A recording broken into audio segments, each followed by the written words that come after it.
T'es belle, t'es intelligent, t'es rigolo. Tu arriveras dans la vie, t'es important à mes yeux. Je t'aime.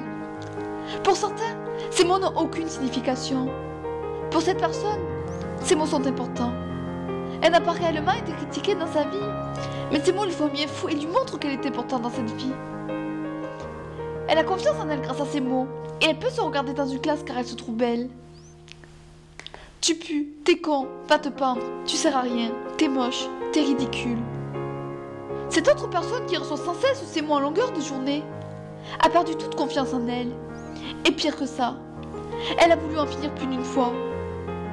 Cette deuxième personne, au début, elle riait tout le temps. Elle avait confiance en elle, mais ces mots l'ont détruite. Et aujourd'hui, impossible pour elle de se regarder dans le miroir. Car dès qu'elle se regarde, elle se rappelle sans cesse les critiques des autres. Imaginez que cette première personne, qui a reçu des mots gentils, un jour, au collège, on commence à la critiquer. Au début, les mots méchants que lui disent les autres ne lui font rien. Et elle se dit que ce ne sont que des gamins. Et qu'ils ont tort, puisqu'elle, elle se trouve belle. 4 ans après, les critiques n'ont fait que s'aggraver. Et cette personne, qui au départ avait confiance en elle, a commencé petit à petit à perdre de l'estime pour elle.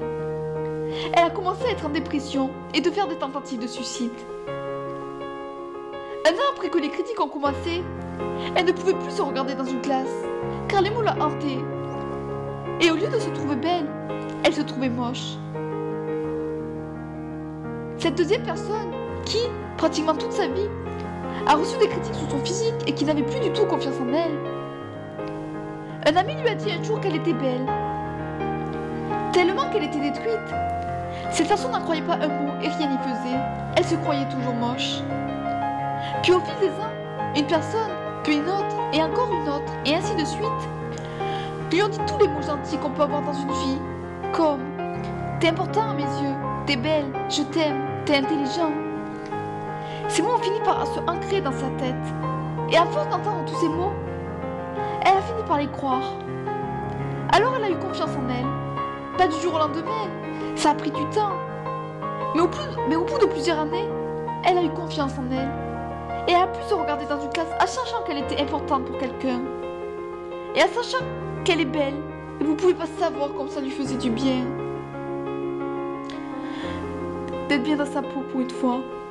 Les mots, les paroles d'une personne, ils peuvent soit rendre heureuse une personne, soit détruire une personne à jamais. On ne peut pas forcément les contrôler si on est en colère, mais on peut contrôler leur utilisation, si c'est pour de la méchanceté gratuite ou tout simplement pour faire du bien à une personne. On peut changer la vie d'une personne en bien et en mal, en les utilisant correctement et à bon escient. Ces personnes, souvent, quand ils font du tort à une autre personne, ils disent qu'ils ne se rendaient pas compte qu'ils faisaient du mal à cette personne. Et qu'elle ne pensait pas ce qu'elle disait. Mais c'est faux. À un certain âge, on peut faire une différence entre le bien et le mal. On peut se contrôler pour ne pas dire des choses qu'on ne pense pas. Les mots ont une grande importance dans notre société. C'est notre seul ami quand on se sent seul, déprimé. Écrire est la seule chose qui peut nous faire du bien.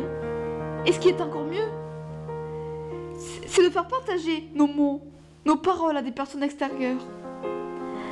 À des personnes qui ne se sentent pas toujours bien. Et c'est ça le pouvoir des mots. C'est de rendre heureux une personne qu'on ne connaît pas forcément. À travers nos textes, on peut donner un sens à des personnes. On peut redonner le sourire. Il suffit de bien les utiliser pour donner de la force à une personne de se relever et de donner de l'espoir. Et c'est là que les mots ont le pouvoir extraordinaire de changer le cours d'une vie, de changer l'histoire d'une personne.